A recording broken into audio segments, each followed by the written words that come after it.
ഇറക്കമുള്ള സ്ഥലത്ത് വാഹനം പഠിക്കുന്നവരുടെ ഒരു കൺഫ്യൂഷനാണ് ഗിയർ ഇടാൻ പറ്റുക എന്നുള്ളത്. നമുക്ക് നോക്കാം. ഫസ്റ്റ് ഗിയറിലാവുള്ള അല്ലേ സിഫാനത്തെ? പോയിക്കൂടെ?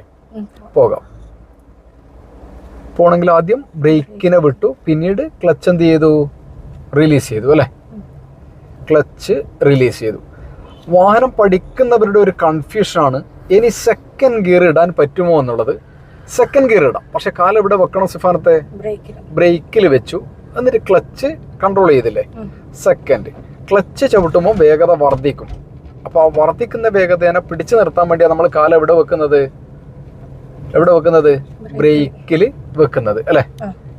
നല്ല വളവാണ്, ഇറക്കാണ്.